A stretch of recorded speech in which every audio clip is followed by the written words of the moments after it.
Então vamos lá. Boa noite, pessoal, a todos. Eu agradeço, né, a participação de todos vocês. Sei que é uma terça, né? Às 20 horas. Tem muita gente aí depois do trabalho, do expediente. Mas nós queremos que seja um curso aí, um treinamento aí de no máximo 40 minutos. Tá? Para também, de repente, a gente deixar, se tiver alguma pergunta, mas podem participar, tá? Fiquem à vontade para participar. É até interessante, né? Tendo a participação, levantem a mão e a gente vai atender a todos à medida do possível, tá? A gente vai, eu vou já me apresentar ali junto com a Yasmin, tem a parte ali da apresentação, mas eu sou o Weber, tá? Agora sou o diretor da Investflow Wealth, tá?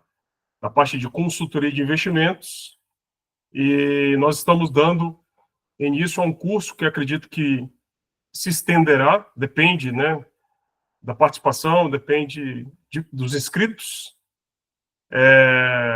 para a gente poder dar continuidade nas próximas semanas, tá? Queremos fazer toda terça-feira, às 20 horas, né? Então, peço que vocês também nos ajudem a compartilhar, né, esse treinamento, né, de toda terça-feira. Nós vamos, não vai ser repetitivo, tá? As terças-feiras elas vão, cada terça-feira a gente vai tentar falar sobre um assunto e um tema, tá? Então, é bem interessante e oportuno, tá? Se caso, né, aquele que não participou essa terça e participa na terça-feira que vem, a gente faz um resumo, para vocês entenderem a dinâmica, e a gente faz um resumo, tá? Sobre como foi essa terça aqui. Então, praticamente, nós estamos desenhando assim, são 5 semanas, né? Que o mês é de 5 semanas, mês de setembro, tá? Então, agradeço a participação de vocês. Então, somos aqui integrantes, né? Participantes e colaboradores da Investflow Wealth. Nós vamos falar sobre finanças, nós vamos falar sobre educação financeira. Hoje nós vamos falar sobre educação financeira e o tema é finanças sem mistério, tá? E pode passar, Yasmin, por favor. Só para vocês conhecerem um pouco, tá? Quem não conhece a Investflow, tá? Ela fica localizada em Curitiba, né? Apesar de estarmos atendendo remoto também, tá? Então, nossa localização, nós temos um lugar que estamos localizados que é em Curitiba. Então, quem quiser conhecer, né, e for de Curitiba, que estiver participando, fiquem à vontade, né? Tem um café ali esperando você para a gente também trocar alguma ideia e trazer algumas informações para vocês. Ali é um pouco dos desenhos ali do nosso escritório, quem não conhece, tá? Então, tem um endereço ali, fica à disposição para vocês, quem quiser conhecer. Tá, então, eu sou o Weber, e a Yasmin vai falar um pouco também ali sobre ela, vai se apresentar. Bem-vindos ao curso, ao treinamento. E, como eu falei, se vocês quiserem participar, levantem a mão depois, aqui conforme for passando aqui o tempo, tá? Então, sou o Weber, da minha parte aqui, né, sou graduado em contabilidade, aí sou credenciado pela CVM também, tenho um número de registro, sou analista CNPI, também tenho um número de registro, que é o CNPI, a Certificação Nacional de Profissional de Investimento, sou especialista em mercados globais, tive atuação aí em 3 bancos, foram mais de 11 anos, tá? E experiência de mercado são 17 anos. A Yasmin pode falar e aí pode dar continuidade, tá, Yasmin, no caso. Valeu, pessoal. Obrigada, Eber. Bom, eu sou a Yasmin, tenho 28 anos, sou graduada em matemática pelo Instituto Federal de São Paulo, sou especialista em planejamento financeiro, estou no mercado aí há pelo menos 4 anos. Deixa eu passar aqui. Bom, então, como o Eber falou, hoje a gente vai falar sobre educação financeira e existem alguns pontos dentro da educação financeira que é importante a gente trabalhar hoje nessa aula. Então, primeiro ponto é o controle de gastos, o planejamento do orçamento, também o corte de gastos desnecessários, sempre gastar menos do que ganha, criar uma reserva de emergência e eliminar as dívidas. São 6 pontos, 6 assuntos, porém que a gente vai organizar eles em 3 etapas, tá? 3 fases.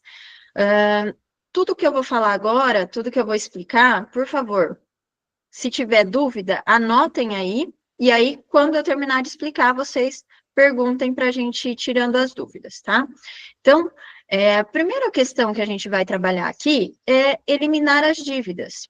Quando a gente fala de educação financeira, o primeiro passo para eu poder me organizar financeiramente é eu eliminar as minhas dívidas, tá? E como que eu faço para eliminar as dívidas? Primeiro ponto de todos, eu preciso elencar as minhas dívidas. Então, eu vou fazer uma planilha, ou eu vou pegar no papel mesmo e vou anotar todas as dívidas que eu tenho. Mas eu não vou só escrever. Eu tenho uma dívida de cartão de crédito. Então, eu escrevo cartão de crédito. Não. Eu vou colocar o valor da minha dívida, eu vou colocar quanto tempo está atrasado, quantas parcelas eu consigo pagar, se eu tive alguma proposta para quitar aquela dívida. Então, eu vou anotar as informações que eu tenho, valores, tudo certinho. E aí, a gente vai elencar essas dívidas. Feito isso, eu vou começar a criar um planejamento para eu ir eliminando cada uma delas. Por onde eu começo, Yasmin? A gente sempre começa pela menor, a dívida menor, tá? Lógico que se tiver alguma dívida que eu estou pagando parcela dela, um exemplo, eu tenho um empréstimo e eu estou pagando parcelado. Eu vou continuar pagando as parcelas daquele empréstimo, eu não vou deixar de pagar. Mas as dívidas que estão paradas, eu vou fazer de tudo para começar a eliminar elas, tá? Então, eu começo de valor menor, para que eu consiga eliminar mais rápido, e vou eliminando gradativamente, tá? Por que eu começo com a de valor menor? Porque é mais fácil de eu eliminar essa dívida e eu vou diminuindo a minha lista de dívidas. E aí, a partir daí, eu consigo me organizar e eliminar cada uma delas, tá? Então, a gente sempre vai definir metas para eliminar essas dívidas. Em 3 meses eu vou eliminar uma, ou já consigo eliminar uma no primeiro mês, ou em um ano eu quero eliminar todas as dívidas que eu tenho, então eu vou colocando metas, prazos, para que eu vá eliminando cada uma dessas dívidas, tá? Então, esse é o primeiro ponto. Yasmin, não tenho dívida, esse não é o meu problema. Então, você já vai começar da segunda etapa, que é adequar os custos. Então, dentro de adequar os custos, a primeira coisa que eu preciso entender é como que está a minha organização, como que está as minhas contas do mês, tá? Então, eu preciso ter uma planilha ou ter uma agenda onde eu anote todos os meus gastos. Então, eu vou anotar ali dentro o que são gastos fixos, o que são gastos variáveis e o que são investimentos, tá? Então, separei em 3 partes. O que eu considero gastos fixos? Gastos fixos são aqueles que faça chuva ou faça sol, eu tenho que pagar. Então, um aluguel é um gasto fixo. Água, luz, internet, tudo isso é gasto fixo. Fiquei doente, fui viajar, não importa o que aconteceu comigo, eu vou ter que continuar pagando essas contas. Então, é fixo, tá? Então, eu vou anotar em uma parte os gastos fixos, depois eu vou anotar os gastos variáveis, que são os meus gastos pessoais. Os gastos variáveis são os gastos que compõem o meu padrão de vida. Se eu faço uma academia, é um gasto variável. Uma compra de roupa, alguma coisa assim, é gasto variável. Gastos com cabeleireiro, manicure, enfim, todos esses gastos são variáveis e também aqueles gastos que a gente sai para se divertir, para fazer o que a gente gosta, de lazer, variáveis, tá? Anoto ele separado e depois a parte de investimentos. A parte que eu estou separando no mês para guardar, tá? Então, eu vou fazer uma planilha com esses custos que eu tenho e entender se tem alguma coisa que eu consigo fazer para diminuir esses gastos, tá? Então, é importante a gente ter tudo isso anotado para entender onde é que eu consigo mexer para diminuir, se for necessário, tá? Então, anotar os gastos e aí a gente faz o acompanhamento. E aí vem a terceira etapa, que é a parte de planejar o caixa. Depois que eu já me programei para eliminar as minhas dívidas e já me organizei dentro do mês, entendi tudo que eu tenho de gasto e de compromisso, aí eu vou me planejar, tá? Como que eu vou me planejar? Primeiro, o que eu sempre utilizo com os clientes, eu utilizo uma metodologia chamada 50-30-20. Ela não é fechada, eu não sou obrigada a seguir só essa metodologia, mas na maioria dos casos se encaixa ela, tá? Então, como que ela funciona? Aqui eu vou dividir os gastos fixos, variáveis e também os investimentos. Os gastos fixos, eles não podem ultrapassar 50% da minha renda. Por quê, Yasmin? Se os gastos fixos ultrapassam 50% da minha renda, eu fico com a minha renda muito apertada para fazer as outras coisas, o que eu gosto de fazer e os meus investimentos. Eu fico sobrecarregada no mês. Então, eu tenho que fazer de tudo para manter, no máximo, 50% da minha renda. Então, um exemplo básico, se eu tenho uma renda de 10 mil, 5 mil é o máximo que eu posso comprometer da minha renda com gasto fixo. Gasto variável, não posso ultrapassar 30% da minha renda. Então, dentro daquilo que eu gosto de fazer no mês, que eu dedico para minha vida pessoal, vai ser 30%.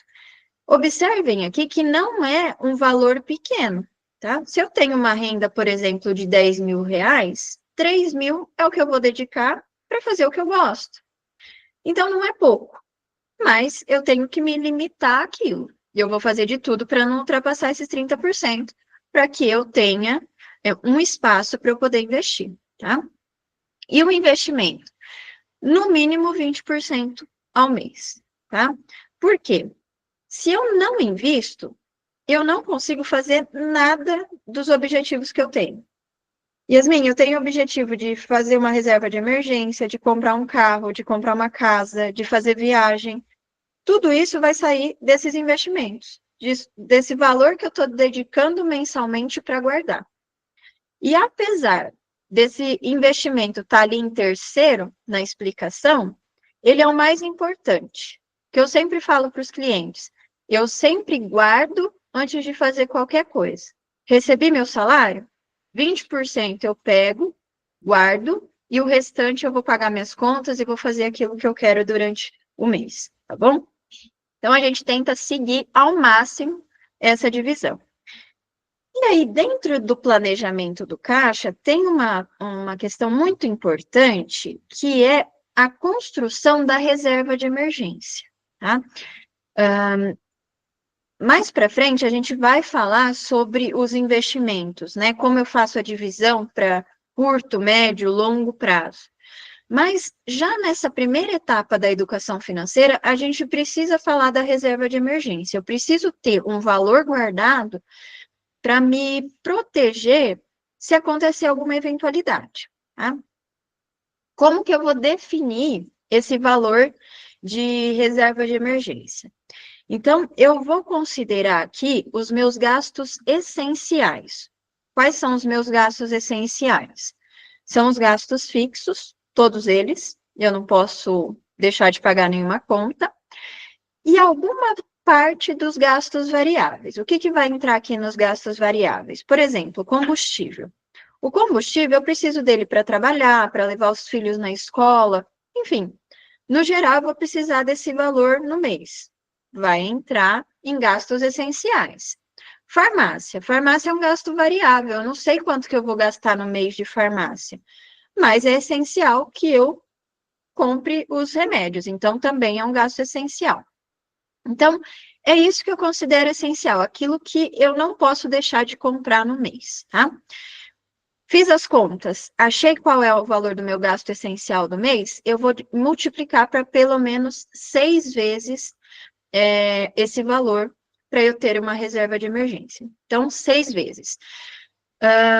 Para quem é autônomo, então, eu sou autônomo, meus meses são variáveis, tem mês que eu estou ganhando mais, tem mês que eu estou ganhando menos, a gente vai considerar esse valor estendido de 6 a até 12 meses, para que tenha um tempo maior, tá? De tranquilidade.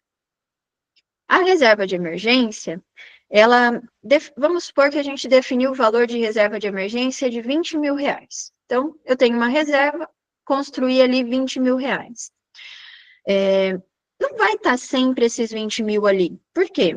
Eu tive uma emergência, eu retiro a parte que eu preciso, pago a minha emergência, depois eu volto a construir o valor dos R$20.000. Então, tenho os 20 mil, precisei de 3 mil para, sei lá, trocar uma geladeira. Peguei os 3 mil, comprei a geladeira, os próximos meses eu vou repor esse dinheiro, tá? Então, sempre que eu tirar dinheiro da reserva, eu tenho que repor ele, tá bom? Então, a parte de educação financeira é assim, eu elimino as dívidas, me organizo, entendo como estão meus gastos, e aí eu faço a divisão, 50, 30, 20. Caso seja necessário, eu vou reduzir algum gasto que eu tenho, tá? A redução do gasto, eu preciso entender ali no mês se as contas que eu tenho fixa, é possível reduzir alguma coisa. Um exemplo, uma conta de internet. Às vezes eu estou pagando 140, R$150, mas eu consigo, em outra empresa de internet, pagar 100. Eu vou fazer essa troca para eu ter uma diminuição. E isso eu vou fazer com tudo. Às vezes, um plano de celular, eu estou pagando R$80 em um lugar, eu passo para 50. Eu consigo fazer algumas modificações que vão diminuir os meus gastos e eu vou me aproximar ainda mais dos 50%, tá? Uma dica que eu sempre dou é sobre supermercado, tá? É um gasto que a gente acaba tendo alto no mês. O gasto com supermercado, às vezes a gente gastou R$1.000 em um mês, no próximo foi para 1.200. É porque eu comprei mais coisas? Às vezes sim, às vezes não. Às vezes é porque aumentaram o preço das coisas no mercado e aí ficou mais caro. Então, o que eu preciso fazer para me controlar? Toda vez que eu vou no supermercado, o ideal é fazer uma lista, tá? Porque a tendência é eu seguir o que está na lista e não comprar nada a mais. Sempre eu recomendo também fazer uma compra maior no supermercado. E outra coisa é concentrar a compra em uma vez eu vou ao supermercado, faço a compra maior, e aí, caso falte alguma coisa depois, eu volto para comprar. Quando a pessoa faz compra semanal, a tendência é ela gastar mais. Então, toda semana eu vou no supermercado, faço compra. Lógico, verdura, legume, isso daí a gente acaba tendo que voltar mais vezes no supermercado, né? Porém, se eu concentro a maior parte da minha compra em uma data, a tendência é eu voltar menos vezes no supermercado e aí acabo gastando um pouco menos também. E caso seja possível, se você puder fazer a compra entre os dias 25 e 30 do mês, sempre tem promoção nesses dias. Por quê? Porque o supermercado entende que todo mundo já gastou todo o salário. Então, nesse período, algumas promoções fazem com que as pessoas voltem ao supermercado para comprar alguma coisinha e conseguem economizar. Se vocês conseguirem concentrar nessas datas, vão conseguir ter um descontinho também, tá? Aproveitem cartão fidelidade do supermercado, alguma coisa assim, que vai conseguir economizar também, tá bom? E já dentro desse assunto, uma das coisas que é muito importante a gente eliminar, logo que começa o acompanhamento com os clientes, eu já falo sobre isso também. Por exemplo, conta corrente. Quando a gente fala de banco físico, tem algumas contas que são pagas, né? Então, paga ali mensalidade, anuidade da conta corrente, do cartão de crédito. E hoje a gente tem tantas opções de bancos digitais que não cobram essa anuidade, que faz muito mais sentido, tá? Eu atendi um cliente uma vez, ele estava pagando R$180 por mês de anuidade. Conta PJ, mas estava pagando. R$ 180 no mês, pessoal, dá mais de R$ 2.000, dá R$ 2.160. É um valor alto, né? Podia estar na reserva de emergência esse valor, só que está dando só para o banco. Então, às vezes a gente trocar um banco físico por um banco digital, né? Isso vai ajudar também no mês a economizar um pouco. Cartão de crédito, mesma coisa. Tem um monte de gente que paga anuidade de cartão de crédito e tem um monte de cartão de crédito no mercado que tem milhas, né? Dá pontuação de milhas e é gratuito, não tem anuidade. Então, a gente vai dar preferência para esse tipo de cartão. Bom, então, tudo que tiver pagando anuidade, dá uma olhadinha se é possível cancelar. A maioria das contas que paga anuidade é por conta do cheque especial, tá? Então, e cheque especial, não recomendo ninguém utilizar. Sempre falo para os clientes, cancelem o acesso ao cheque especial. Os juros é muito alto, não faz sentido utilizar, tá? Então, cancela. E outro ponto importante, streaming, né? Tem um monte de gente que paga streaming. É ruim? Não, não é ruim. Eu posso ter um, né? Agora, eu atendi um cliente uma vez que ele estava pagando cerca de 5, 6 streamings, fora televisão paga, né? Não usa, não assiste. Se você está usando um streaming, você não está usando o outro, né? Então, fica 6 meses, por exemplo, com a Netflix, depois paga mais 6 meses da Amazon, vai trocando, mas não acumula, porque isso faz com que vocês tenham uma quantidade grande de receita só para streaming e acaba não utilizando, tá bom? Então, analisem esses pontos. O que eu consigo reduzir no meu mês? E aí, vai se aproximar ainda mais dessa metodologia e conseguir economizar. Quando a gente tem algumas dívidas, é importante a gente sempre procurar uma alternativa para um juros menor, tá bom? Se o caso de vocês for um valor aí que vocês pegaram no cheque especial e a taxa de juros está muito alta, talvez seja mais inteligente trocar por uma taxa menor, tá bom? Para vocês não prolongarem tanto a dívida do cheque especial. Como, Yasmin? Talvez um empréstimo com uma taxa menor possa compensar esse cheque especial. Lembrando, eu não estou incentivando ninguém a fazer empréstimo. Não, nunca incentivo, porque a taxa de juros é muito alta, tá? Mas quando eu tenho uma dívida que a taxa está maior do que a do empréstimo, então a gente acaba trocando pela do empréstimo para que eu pague uma taxa menor de juros e consiga saldar aquela dívida, tá bom? Então, toda vez que eu tiver uma dívida, se eu preciso de ajuda para eliminar essa dívida, eu vou procurar por um crédito menor, que eu pague uma taxa menor de juros, tá? E na dúvida, qual o melhor crédito? Converse com alguém que vocês conheçam, tá? Ou pode conversar com a gente, entrar em contato com a gente sempre vai esclarecer isso para vocês, para que vocês possam trocar por um crédito que vocês não vão pagar tanto juros e vai ajudar vocês a se organizarem melhor, tá bom? Então, isso é importante. Olha lá o que o Weber está falando, juros bom é aquele usado ao seu favor. Então, é importante. Então, vamos lá. Então, a gente falou aqui da primeira etapa, que é muito importante, que é a parte de educação financeira, tá bom? Então, continuando, o que a gente vai falar agora? Sobre proteção. A proteção é importante porque depois que eu me organizei, eu falei sobre eliminar as dívidas, eu falei sobre entender os meus gastos e me organizar para que eles sejam saudáveis e eu consiga investir. A única coisa que vai atrapalhar toda a minha educação financeira, toda a minha organização, é caso aconteça alguma coisa comigo ou com os meus bens, tá bom?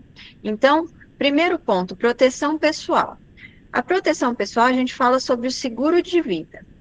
O seguro de vida, muitas pessoas, quando a gente fala de seguro de vida, elas associam o seguro de vida a, se eu morrer, eu vou deixar um bem, eu vou deixar uma quantia para os meus herdeiros, para o meu marido. E, na verdade, o maior uso do seguro de vida é em vida, tá? Existe uma proteção que a gente contrata dentro do seguro de vida, que ela traz um respaldo para mim se acontecer algo comigo em vida. Então, sofri um acidente, não consigo mais exercer a minha força de trabalho, eu vou receber um montante que eu já estabeleci antes, né? Lá dentro do seguro de vida, eu vou receber um montante que vai ser o suficiente para me manter em vida, tá bom? Então, a gente faz sempre um cálculo para isso, com base naqueles gastos essenciais que eu falei para vocês lá atrás. Então, eu calculei os gastos essenciais, eu vou fazer uma conta e chegar no montante que eu preciso de cobertura, tá bom? E aí, aconteceu alguma coisa, eu vou ter essa cobertura, eu vou ter esse respaldo que vai me ajudar. Se eu não tiver isso, vamos supor que eu estou guardando dinheiro. Construí minha reserva, estou investindo, aconteceu alguma coisa, eu não consigo mais trabalhar. Não vai ser o suficiente o que eu tenho lá, porque eu ainda estou guardando dinheiro. Não tenho o que eu preciso. Aconteceu alguma coisa comigo, não consigo mais trabalhar, eu vou zerar todo o meu caixa para me ajudar durante um tempo e depois eu vou ficar sem nada, tá? Então, o seguro de vida, ele serve para isso.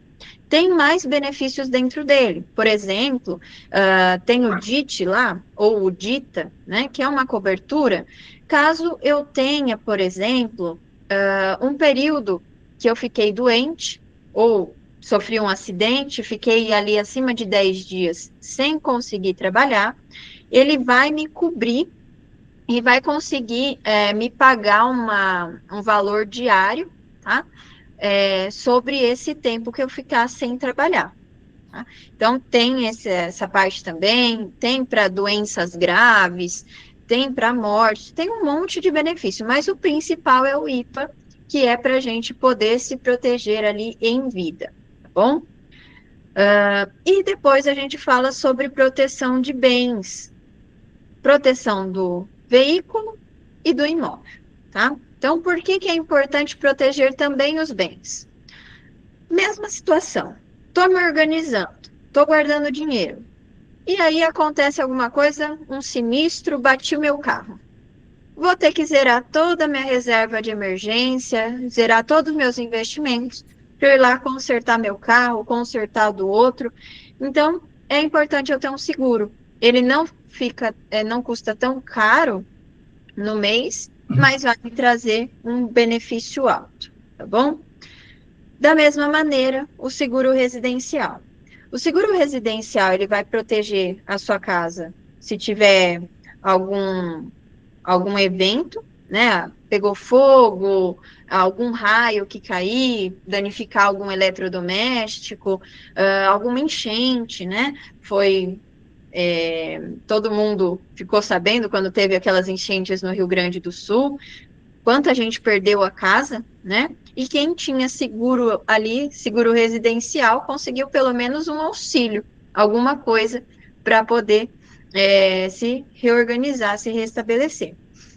Fora isso, tem um monte de benefício dentro do seguro residencial. Às vezes, limpeza de calha, limpeza de caixa d'água.